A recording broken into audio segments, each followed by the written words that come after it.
ओम नमो भगवते वासुदेवाय नमः। आस्था और मोक्ष की इस पावन मोक्षदा एकादशी की आप सभी को अनंत शुभकामनाएं। जगत के पालनहार श्री हरि विष्णु की कृपा सदा सर्वदा आप पर बनी रहे। आज आप श्रवण करेंगे एक ऐसी पावन दुर्लभ कथा जो न केवल आत्मा को शुद्ध करती है बल्कि पितरों को मोक्ष भी प्रदान करती है।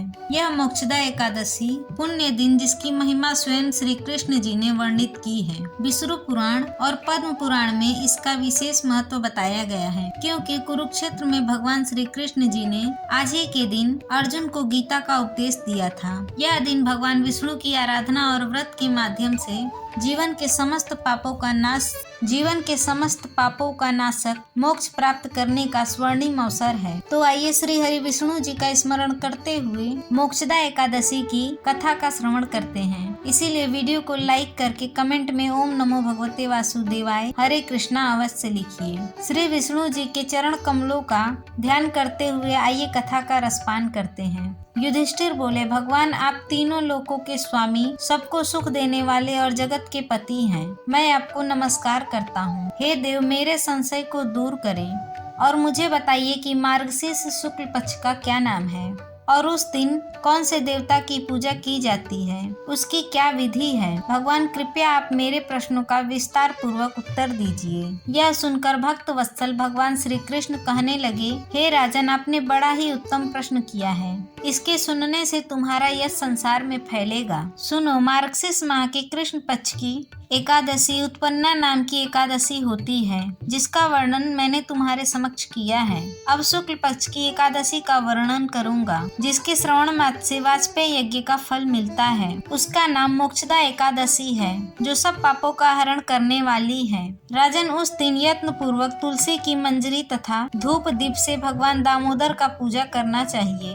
पूर्वोदय का पालन करना उचित है। मोक्षदा एकादशी बड़े बड़े पापों का नाश करने वाली है। उस दिन रात्रि में मेरी प्रसन्नता के लिए नृत्य, गीत और स्तुति द्वारा जागरण करना चाहिए। जिसके पितर पापवश नीच योनि में पड़े हों, वे इसका पुण्य दान करने से मोक्ष को प्राप्त होते हैं। इसमें तनिक भी संदेह नहीं है। इस एकादशी के प्रभाव से नरक में गए हुए माता पिता, पुत्र आदि को स्वर्ग की प्राप्ति होती है। आप ध्यान पूर्वक सुनिए। गोकुल नगर में बैखानस नाम का एक राजा राज्य करता था। उसके राज में चारों वेदों के ज्ञाता ब्राह्मण रहते थे। एक समय रात्रि में राजा ने स्वप्न में अपने पिता को नरक में पड़े हुए देखा। उससे उसे बड़ा ही आश्चर्य हुआ और प्रातः होते ही ब्राह्मणों के पास अपने स्वप्न कथा कहने गया। उसने कहा, हे ब्राह्मण देव, मैंने अपने पिता को नरक में पड़े हुए देखा और उन्होंने मुझसे कहा कि हे पुत्र, मैं नरक में पड़ा हूँ, यहाँ से तुम किसी प्रकार मेरी मुक्ति करो।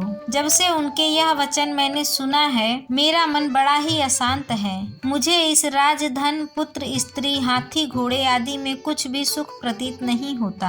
अब मैं क्या करूं? कहाँ जाऊं? इस दुख के कारण मेरा सारा शरीर जल रहा है। अब आप कृपा करके कोई तप, दान, व्रत आदि ऐसा उपाय बताइए जिससे मेरे पिता की मुक्ति हो जाए। उस पुत्र का जीवन व्यर्थ है जो अपने माता पिता का उद्धार ना कर सके। राजा के ऐसे वचन सुनकर ब्राह्मण कहने लगे, हे राजन, यहाँ समीप ही भूत, भविष्य, वर्तमान के ज्ञाता पर्वत ऋषि का आश्रम है। आपके प्रश्नों का उत्तर वे भली भांति दे सकते हैं। ऐसा सुनकर राजा मुनि के आश्रम पर गए। उसी जगह चारों वेदों के ज्ञाता साक्षात ब्रह्मा के समान पर्वत ऋषि बैठे थे।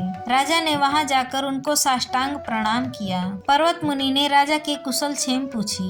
तब राजा ने कहा, हे देवर्षि, आपकी कृपा से मेरे राज में सब कुशल है, परंतु मेरे मन में अत्यंत अशांति है। उसका कुछ उपाय बताइए। यह सुनकर पर्वत ऋषि ने एक क्षण के लिए अपने नेत्र बंद किए और भूत भविष्य को विचारने लगे। फिर बोले, राजन, मैंने योग बल से तुम्हारे पिता के सब कुकर्मों को जान लिया है। उन्होंने पूर्व जन्म में कामातुर होकर सौत के कहने पर दूसरी पत्नी को ऋतुदान मांगने पर भी नहीं दिया। उसी पाप कर्म के फल से तुम्हारे पिता को नरक में जाना पड़ा। तब राजा बोला, हे महात्मन, मेरे पिता के उद्धार के लिए कोई उपाय बताइए। पर्वत मुनि बोले, राजन, आप मार्गशीर्ष माह के शुक्ल पक्ष की एकादशी को व्रत करें। और उस व्रत के पुण्य को अपने पिता को संकल्प दे।